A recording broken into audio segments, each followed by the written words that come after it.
Fala aí, moçada. Beleza, beleza ou não? Certinho, certinho? Vamos nessa, vamos nessa?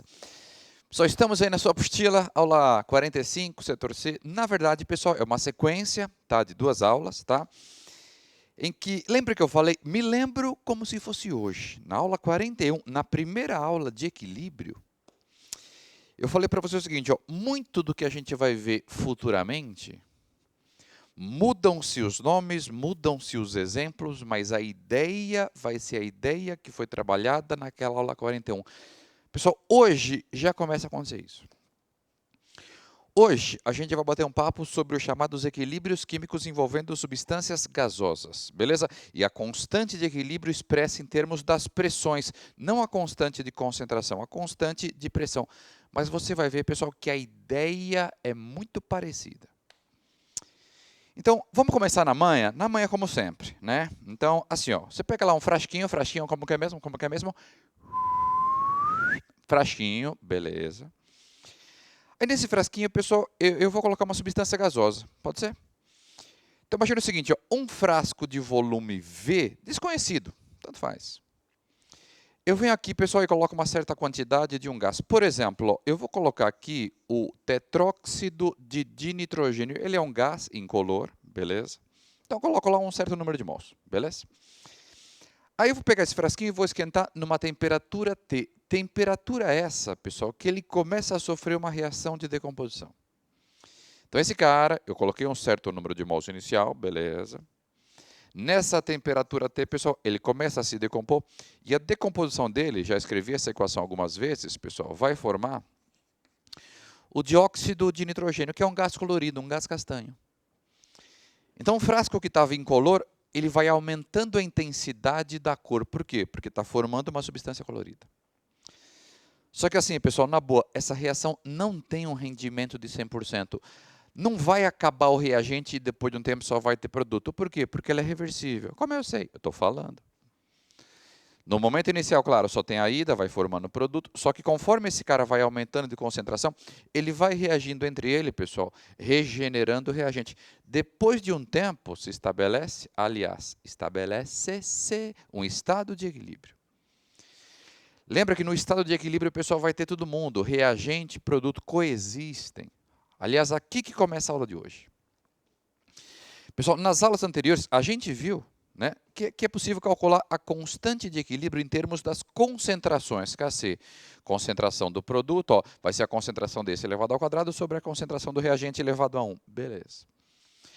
Lembra que a constante indica para a gente uma espécie de rendimento, né, pessoal? Porque quanto maior a constante, mais produto vai ter, maior o rendimento. Quanto menor a constante, menor o rendimento da reação direta. Beleza. O que eu quero te mostrar assim, ó, claro, existe a constante de concentração, você pode continuar calculando, mas eu já quero bater um papo, pessoal, o porquê da constante de pressão. Por que foi criado isso? Pessoal, para sistemas gasosos é muito mais prático e mais fácil saber o que está acontecendo monitorando a pressão no lugar da concentração. E eu queria te mostrar isso. Olha que legal, eu acho. Imagina que no início você colocou lá um certo número de mols, num frasco de volume V, numa certa temperatura T. Pessoal, claro que esse gás aqui vai exercer uma pressão, claro. Pessoal, imagine que esse frasquinho aqui, ó, ele tenha um medidor de pressão. A pressão inicial vai ser proporcional à quantidade inicial que eu coloquei nesse volume, nessa temperatura. Beleza. Pessoal, olha que legal. A constante de concentração te dá uma ideia do rendimento, né? Ocorre muito, ocorre pouco. Pessoal, eu posso ter uma noção do rendimento, olha que legal, simplesmente olhando para o que vai acontecer com a pressão. Não estou entendendo. Pessoal, olha só. Olha essa reação, beleza? Eu não sei quanto vai gastar, eu nem sei quanto eu coloquei, mas se eu gastasse 1 mol, para cada 1 mol do reagente que gasta, você não forma 2 mols dos produtos? Então, olha que legal, pessoal, olha que legal. Se essa reação tivesse um rendimento de 100%, ou seja, se ela fosse irreversível, se todo reagente formasse produto, já que 1 forma 2, quando ela terminasse, eu teria o dobro da quantidade que eu coloquei no começo, porque é 1 para 2. Claro que cada reação vai ter a sua proporção, essa é 1 para 2. Então, olha que legal, pessoal. Como o volume é igual e está numa mesma temperatura, a pressão vai ser diretamente proporcional ao número de mols de gás aqui dentro. Então, por exemplo, eu coloco uma quantidade inicial, existe uma certa pressão inicial. Olha a minha ideia.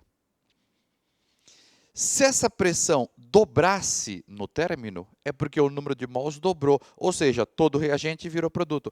Então, se a pressão dobrar, é porque essa reação vai ter um rendimento de 100%. Se essa pressão não variar, é porque não houve variação do número de mols. Aquele cara não sofreu reação. 0% o alfa. Só qualquer variação entre a pressão inicial e o dobro te dá uma noção de quanto essa reação ocorreu. Se ela ocorrer com um grau de 100%, a pressão vai dobrar. Se ela não ocorresse nada, a pressão não variaria em relação à pressão inicial. Qualquer valor, pessoal, olha como é fácil. Dá para a gente ter uma noção de quanto essa reação ocorre. Pessoal, olha que legal. Simplesmente olhando para a pressão. Então, a ideia do KP é, para sistemas gasosos, é muito mais fácil monitorar a pressão. Aliás, se você espeta o manômetro aqui, é só olhar. Então, por causa disso, que se convenciona a constante de equilíbrio expressa em termos das pressões, porque é mais fácil medir. Só isso, pessoal. Pessoal, a ideia é a mesma, é uma relação entre direita sobre esquerda. Lembra? É o mesmo combinado. Não mexe na equação. Produto vai em cima, o reagente vai embaixo. Da direita vai em cima, da esquerda vai embaixo. Elevado ao próprio coeficiente da equação do jeito que ele balanceou. Detalhe importante, na constante de pressão só entra a substância gasosa, porque quem exerce pressão, claro. Aqui todo mundo é gás, beleza. Então, para calcular essa constante de pressão, pessoal, eu vou ter que descobrir a pressão parcial do NO2, coeficiente 2 elevado ao quadrado, e dividir, pessoal, pela pressão parcial do reagente, que também é gás, beleza? Aí elevado ao mesmo, porque o coeficiente é 1. Pessoal, a ideia física do Kp é semelhante à do Kc. Pessoal, se essa reação ocorrer muito, vai ter mais produto. Tendo mais produto, o número de cima vai ser maior, então a constante de pressão vai ser maior. O Kp, né, nessas reações em que entra na fração o produto e o reagente, ele te dá uma ideia do rendimento, assim como o Kc dava. Alto Kp aqui significa mais produto, alto rendimento. Baixo Kp significa mais reagente, baixo rendimento. Legal. Pessoal, o valor numérico do Kc nem sempre é igual ao do Kp. O número pode ser que seja igual ou diferente. Aliás, tem no seu caderno de estudos, pessoal, um texto que o cara faz uma relação entre Kc e Kp. Pode ser que seja o mesmo número ou não, depende da reação. Isso é pouco importante. O importante aqui, pessoal, é atribuir significado e saber calcular. Aliás, aqui, pessoal, olha que legal. Eu acho, e também você acha, eu tenho certeza. Para calcular o Kp, você vai ter que saber as pressões parciais. Então, volta a cena, no nosso segundo semestre, na apostila 6, tudo aquilo que você viu lá no primeiro semestre, que você adorava no setor B. Misturas gasosas, pressão parcial, fração molar, olha, legal! Pessoal, mas eu não tenho dúvidas que hoje, você que está aí sentado na frente do seu computador, do seu celular, você é uma pessoa muito mais madura em relação àquela que estava aqui no início do ano. Eu não tenho dúvida, eu não tenho dúvida. Você veio para o ângulo conhecer o mundo, né? É isso. E hoje você é muito mais maduro. Por exemplo, pessoal, vamos ser prático, vamos ser prático. Pessoal, quando esse sistema estiver em equilíbrio, você vai ter uma mistura gasosa, claro, porque tem produto e reagente coexistindo. Pessoal, olha que legal. Esses dois gases, né, aqui, eles estão no mesmo espaço, beleza, no mesmo frasco. Claro que eles estão na mesma temperatura, estão juntos. O que importa é a pressão. Pessoal, qual que é a equação que você conhece bem que relaciona para um gás pressão com volume, com temperatura, com quantidade? Meu, PV na RT, beleza? Pessoal, se liga, PV igual a nRT. Pessoal, olha que legal. E olha como hoje você vai tirar esse papo de pressão parcial de letra. Os gases estão no mesmo frasco, então o volume é igual para ambos. Esquece o volume. Claro que a temperatura é a mesma, esquece a temperatura. O R é uma constante de proporção, esquece. Pessoal, olha que legal. O que entra aqui é a pressão. E a pressão de cada gás, pessoal, ela vai ser diretamente proporcional à quantidade em mols de cada gás no equilíbrio. Só lembra que a gente preenche a tabela, né? Quanto gasta, quanto... A tabela te mostra, por exemplo, quantos mols tem de cada participante. A pressão vai ser diretamente proporcional a esse número de mols. Então, por exemplo, eu não sei se a reação ocorre muito ou pouco. Mas se no equilíbrio a quantidade desse cara for 10 vezes maior que esse, fácil, essa pressão vai ser 10 vezes maior que essa. Se essa reação ocorrer pouco e eu tiver 5 vezes mais reagente do que produto no equilíbrio, beleza. 5 vezes mais gás aqui do que lá, no mesmo espaço e na mesma temperatura, essa pressão aqui vai ser 5 vezes maior que aquela. Então, pessoal, o saber, né, o quanto reage te permite, por exemplo, descobrir quantidades. E tendo as quantidades em mol, claro, a pressão vai ser diretamente proporcional a isso. Pessoal, eu vou fazer um exemplo, tá? Então, assim, ó, claro que tem problema fácil. O que é um problema fácil de KP? O sistema foi estudado no equilíbrio, papinho. Quando essa reação entrou em equilíbrio, essa pressão valia tanto e essa pressão valia tanto. Pessoal, se ele já te deu as pressões de equilíbrio dos dois, é só substituir e fazer a conta. Como era fácil, problema simples de KC, era só substituir.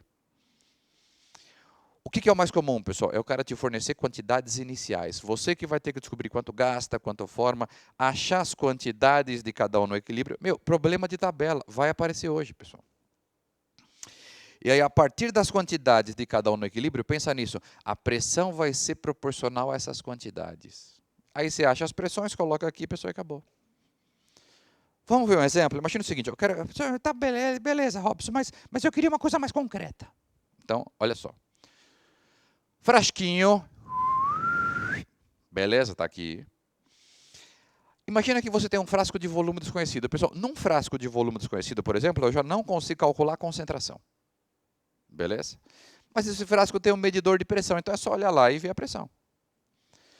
Pessoal, para começar o estudo dessa reação reversível, ó, aquele nosso papo, hein? No início, para começar o estudo dessa reação reversível, foram introduzidos, sei lá, vou chutar, tá, pessoal? Aquela mesma reação lá. 5 mols, beleza, pessoal, do tal do tetróxido de dinitrogênio. Esse frasco foi aquecido a uma temperatura T, também desconhecida. Tudo bem? Beleza? Esperou-se um certo tempo, e nessa temperatura T, pessoal, esse cara sofre essa mesma reação. Então, o cara vai falar, beleza? Aquele tetróxido de dinitrogênio, que é um gás, nessa temperatura ele vai se decompor, o tempo está passando e vai se transformando no NO2. Pessoal, mas essa reação não tem um rendimento 100%. Por quê? Porque é reversível. Como eu sei? Ele fala, ele põe a dupla seta. Aliás, ele pede para você calcular, pessoal, a constante de equilíbrio, só que expressa em termos das pressões, o Kp, tudo bem? Só que ele dá alguma informação adicional, claro. Ele fala assim, ó, sabe-se que nessa temperatura T, para essa quantidade aqui que eu coloquei, olha o que ele fala, pessoal. O grau de equilíbrio, sei lá, estou chutando, aí, pessoal, vale 60%. Lembra que grau de equilíbrio é a porcentagem do reagente que gasta. Então, dos 5 mols que eu coloquei, pessoal, 60% vai gastar. Beleza? Ele fala que depois de um tempo, claro, o sistema ele entra num estado de equilíbrio. Lembra que equilíbrio, pessoal, é um momento, é um instante a partir da qual essas duas reações passariam a ocorrer com a mesma velocidade. Beleza. Pessoal, olha que legal. Eu não sei o volume, não dá para calcular a concentração. Mas se esse frasco tiver um medidorzinho de pressão, é só olhar e ver qual é a pressão da mistura no equilíbrio. Aliás, essa pressão vai aumentando com o tempo, né? Porque conforme a reação está ocorrendo, está aumentando o número de mols aí dentro. Essa pressão vai aumentando, ela se estabiliza. Estou chutando, beleza? Vamos supor que a pressão indicada pelo manômetro, e o manômetro sempre te mostra a pressão total, ela se estabilize num valor de 4 atmosferas. Pessoal, isso aqui é tudo que você precisa. Então, olha como eu penso, eu queria que a sua cabeça pensasse como a minha pensa. É para calcular a constante de pressão? Eu não vacilo, eu já escrevo aqui o que eu quero calcular. A constante de pressão é uma relação entre pressões, claro, só entre a substância gasosa, Direita sobre esquerda, aqui todo mundo é gás, beleza. Então vai ser a pressão do NO2, ó, elevado ao quadrado, porque tem coeficiente 2, dividido, pessoal, pela pressão do reagente. Beleza? O que eu acabei de falar lá. Pessoal, eu tenho que conhecer as pressões parciais dos participantes, as pressões de cada um. A única informação que eu tenho de pressão é a pressão total. Mas como que essa pressão vai estar dividida? Ah, depende de quanto eu tiver aqui de cada um no frasco. Pessoal, eu sei a quantidade inicial, eu sei o quanto gasta. Dá para preencher a tabela e descobrir as quantidades finais de todo mundo? Dá. A tabela eu posso preencher em mol sem problema. Pessoal, se liga. Primeira linha é o início, aquilo que a gente coloca para começar a reação. Já vai começar com esse papinho, mas é sempre igual, pessoal. Aí vai ter a reação, o tempo está passando, aquela coisa toda, está gastando, está formando. Reação, R de reação. E depois de um tempo, estabelece-se, pode falar isso, estabelece-se o equilíbrio. Pessoal, no início do reagente foram colocados 5 mols. No início nem começou a reação, não tem produto. Aí a reação começa. Gasta um pouquinho, vai formar pouquinho. Pessoal, não vacila. Olha como as coisas começam a se repetir. É para calcular a constante? É. Então, eu tenho que ter alguma informação da parte de baixo dessa tabela. E eu tenho, pessoal. O alfa é o quanto gasta. O lugar do alfa, pessoal, é aqui, ó. O mesmo alfa da sua apostila alfa. É o quanto gasta. Pessoal, gasta 60%. Pô, beleza. Se eu coloquei 5 e vai gastar 60%, 60% de 5 gasta 3. Então, vai gastar nessa brincadeira 3 mol. Pessoal, não vacila. A linha da reação, ela mostra isso. Ó. Se eu gastasse 1, eu formaria 2. Eu formo o dobro do que eu gastei. Então, se eu gastei 3, eu formo o dobro, ou seja, 6. Sim ou não, pessoal? Está acabando. Se eu tinha 5 e gastei 3, vai sobrar 2. Então, do reagente, no final, 2. Não tinha nada, formei 6. Do produto, no final, no equilíbrio, que é o que importa, é 6. Outra dúvida que você tem. Pessoal, as quantidades de equilíbrio não tem que estar na proporção estequiométrica. 1 para 2. Aqui está 2 para 6, 1 para 3.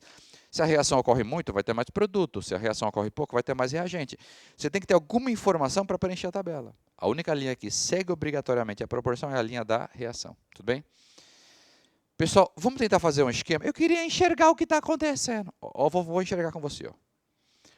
Esse cara, o reagente, eu vou fazer bolinhas verdes. Palestra. Eu não coloquei 5 mols no início? No início, eu vou representar aqui, 5 bolinhas verdes, representando a quantidade inicial dele. Legal. Pessoal, gasta 3. Então, lá no final vai sobrar 2. Se dá 5, sumiu 3, vai sobrar 2 bolinhas verdes aqui no equilíbrio. Só tentando representar o que está acontecendo. Tudo bem? Pessoal, já que é 1 para 2, ao quebrar essas 3, você forma o dobro, 6. Tudo bem? O produto eu vou representar por bolinhas rosinhas. 6. Beleza, pessoal? Então, não tinha nada. Formei 6, vai ter 6 no final. 6. 1, 2, 3, 4, 5, 6. Pessoal, olha que legal. Primeiro, isso aqui é uma dúvida que você tem. Que ódio! Já vai ser o primeiro giz quebrado. Que ódio! Numa reação química, beleza, pessoal? A massa se conserva. Beleza. E o número de mols? Também se conserva. Não. Depende da reação. Pode ser que sim ou não. Olha aqui, se eu gastasse 1 mol, eu formaria 2. Pessoal, a molécula está se quebrando. Você vai ter um número maior de moléculas no final. Olha o desenho. 5 bolinhas. Lá eu tenho um total de 8 bolinhas. Pessoal, e esse é o charme da coisa toda. A pressão total de uma mistura é formada por todo mundo.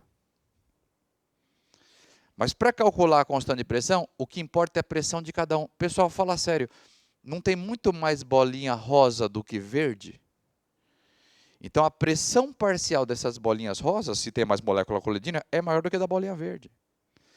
Pessoal, é proporcional à quantidade. Aliás, pessoal, tem vários jeitos para você colocar. Vamos colocar aqui uma OBS. Então, por exemplo, ó, primeiro jeito para você calcular a pressão parcial. A pressão parcial de um gás A numa mistura será sempre uma porcentagem da pressão total. Essa porcentagem é a fração molar dele. Se eu tenho 20% de um gás numa mistura, a pressão dele é 20% da pressão total. Beleza. Tranquilo. Mas ó, tem um jeito muito mais simples. Pessoal, olha como é fácil, velho. É tão fácil que eu tenho vergonha de explicar. Deixo claro meu protesto. Numa mistura, pessoal, o N total é o que causa a pressão total, claro. Aquele gás sozinho, o N dele é proporcional à pressão dele. Claro, está no mesmo frasco, na mesma temperatura, a pressão só vai ser proporcional ao número de mols. O todo está para o todo, a parte está para a parte. Eu vou usar isso aqui, pessoal, para calcular as pressões parciais. Por exemplo, volta para a tabela. Você não tem 2 mols do reagente mais 6 mols do produto? Você tem um total de 8 mols de gás. E são esses 8 mols aqui no equilíbrio, pessoal, responsáveis pela pressão total do equilíbrio, claro. Ó, vem para cá. Vou calcular a constante de pressão sempre no equilíbrio. Então, no equilíbrio, a quantidade total, soma tudo que é gás, são 8 mols. Beleza, pessoal? 8 mols de gás são os responsáveis pela pressão total da mistura em equilíbrio, 4 atmosferas. Por exemplo, o reagente, ó, quanto que sobrou dele no equilíbrio? 2 mols, beleza? Então, aqueles 2 mols lá do reagente, pessoal, exerce, claro, a pressão parcial dele. O todo está para o todo, a parte está para a parte. Um quarto. Você poderia calcular aqui, ó. Eu tenho 25% de reagente. A pressão dele é 25% da pressão total. Vai dar a mesma coisa. Deu a mesma coisa, ainda é a mesma coisa, pessoal. Tem que dar. A pressão parcial do reagente, beleza? 1/4 de 4, 1 atmosfera. Tudo bem, pessoal? Pessoal, já vou colocar de cabeça porque você manja já. Pressão do produto. Quanto tem? Pessoal, olha no equilíbrio. Essa quantidade não é o triplo dessa? Volta aqui para o PVNRT, pessoal. Eles estão no mesmo frasco, na mesma temperatura. Isso aqui, pessoal, vai ser muito importante nas questões da aula. A pressão de cada gás é proporcional ao número de mols de cada gás. Se no equilíbrio essa quantidade é o triplo dessa, essa pressão parcial é o triplo dessa. Então, se essa é a pressão parcial do reagente, eu tenho o triplo desse, vai ser o triplo, 3. Aliás, pessoal, como que você faz para conferir se está certo? Lembra que numa mistura gasosa, a soma das pressões parciais tem que dar a pressão total, não é isso? 1 mais 3, 4 atmosfera. Olha, beleza. Pessoal, acabou o exercício. Aliás, olha que legal. Eu acho, pessoal. Eu não sei o volume, eu não sei a temperatura. Não dá para calcular a concentração em mol por litro. Não daria para calcular o Kc nesse exercício, porque eu não sei concentração. Aqui não tem aquele papo de que vai cancelar os volumes. Mas dá para calcular o Kp. Pô, é só tacar o medidor de pressão e saber que a pressão de cada gás vai ser proporcional às quantidades de cada gás. Vamos calcular? Acabou, hein? A constante de desequilíbrio expressa em termos das pressões, beleza? Ó. Pressão do NO2, que é o produto, 3. Não esquece, hein, pessoal? Elevado ao quadrado. Pressão do reagente, 1. Beleza? Tá aqui, ó. Só faz a continha, multiplica, cancela, calculadora. Aqui é fácil, nem precisa, hein? 9 sobre 1, 9. Pessoal, a exemplo do Kc, eu gosto de colocar como uma grandeza adimensional. Você pode colocar a unidade se você quiser? Pode. Eu vou colocar sempre 100. Unidade, aí, pessoal, tem que ver a expressão. Ó, não é atmosfera ao quadrado sobre atmosfera, sobraria atmosfera. Você poderia colocar Kp igual a 9 atmosfera. Esse 9 só te atrapalha, porque quando você lê 9 atmosferas, parece que 9 atmosfera é a pressão de alguém aí dentro. Então, 9 é o resultado de uma conta que foi feita. Então, pode deixar sem unidade. Eu vou entrar mais nessa discussão da unidade, pessoal, em alguns exercícios de aula. Beleza? Atenção que chegou a hora da revisão. Para sistemas gasosos é mais prático monitorar a pressão. Então, o cara convenciona a constante de pressão. Como que eu vou saber qual que é para calcular? O Kc ou o Kp? Ele vai falar, calcule a constante de pressão, a constante de concentração, relaxa. Ponto-chave, tenta descobrir a quantidade em mol de cada um, porque se eles estão no mesmo frasco, na mesma temperatura, a pressão só vai depender da quantidade de mol, beleza? Só quero fazer agora com você alguns exercícios iniciais para fechar essa aula 45, beleza? Então vamos para os exercícios.